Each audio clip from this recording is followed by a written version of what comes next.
केंद्रीय गृह मंत्री अमित शाह ने चैत्र नवरात्रि की अष्टमी के शुभ अवसर पर छत्तीसगढ़ के बस्तर क्षेत्र का दौरा किया। शुभ अवसर इससे हम दो कारणों से कहना चाहेंगे। पहला तो चैत्र मास की नवरात्रि और दूसरा देश के गृह मंत्री का बस्तर की पावन धरा पर आगमन। उन्होंने दंतेवाड़ा में मां दंतेश्वरी के दर्शन कर क्षेत्र की शांति और समृद्धि की कामना की।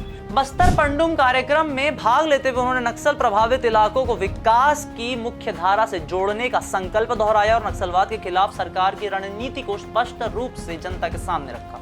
मंच से अपने संबोधन में शाह ने कहा कि वह मां दंतेश्वरी का आशीर्वाद लेकर आए हैं ताकि अगली चैत्र नवरात्रि तक बस्तर को नक्सलवाद के आतंक से मुक्त कराया जा सके। उन्होंने नक्सलियों को मुख्यधारा में लौटने की खुली अपील की और कहा कि हथियार छोड़कर वे देश की लोकतांत्रिक व्यवस्था का हिस्सा बने।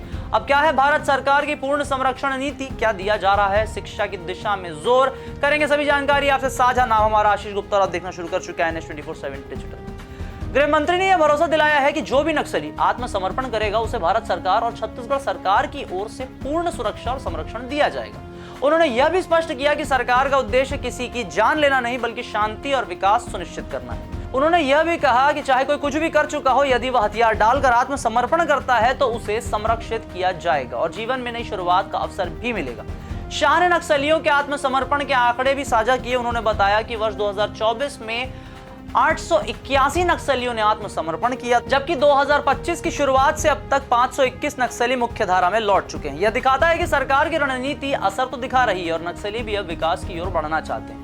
अपने संबोधन में उन्होंने युवाओं को प्रेरित करते हुए कहा कि अब बस्तर से बैरिस्टर और कांकेर से कलेक्टर बनने का समय आ चुका है। उन्होंने स्पष्ट किया कि क्षेत्र में बंदूक से नहीं बल्कि शिक्षा, तकनीक और अवसरों से विकास होगा।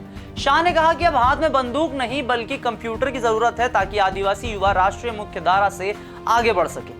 गृह मंत्री ने क्षेत्र के लोगों से कहा कि उन्हें डरने की आवश्यकता नहीं है, सुरक्षा बल और सरकार उनके साथ है। भाजपा की डबल इंजन की सरकार हर गांव को नक्सल मुक्त बनाने का अभियान चला रही है और यह लक्ष्य जल्द ही प्राप्त भी कर लिया जाएगा। अमित शाह ने बस्तर पंडुम के आयोजन को लेकर छत्तीसगढ़ सरकार की सराहना की। उन्होंने कहा कि इस बार यह उत्सव 7 श्रेणियों में मनाया गया, लेकिन अगली बार इसे 12 श्रेणियों में आयोजित किया जाएगा। साथ ही इसे अंतर्राष्ट्रीय पहचान दिलाने की योजना भी साझा की गई है, जिससे देश भर के आदिवासी कलाकारों को वैश्विक मंच भी मिलेगा। उन्होंने कहा कि यह पर्व आदिवासी बच्चों की कला और संस्कृति को पहचान दिलाने का एक माध्यम बन सकता है, ऐसी उम्मीदें लगाई जा रही हैं। तो ये थे छत्तीसगढ़ में गृह मंत्री अमित शाह के आगमन के बाद उनकी बोली हुई बातों पर, उनके दिए हुए आश्वासनों पर अपडेटेड रिपोर्ट। वीडियो पसंद आए तो इसे लाइक करें, शेयर करें, चैनल को फॉलो सब्सक्राइब करना ना भूलें।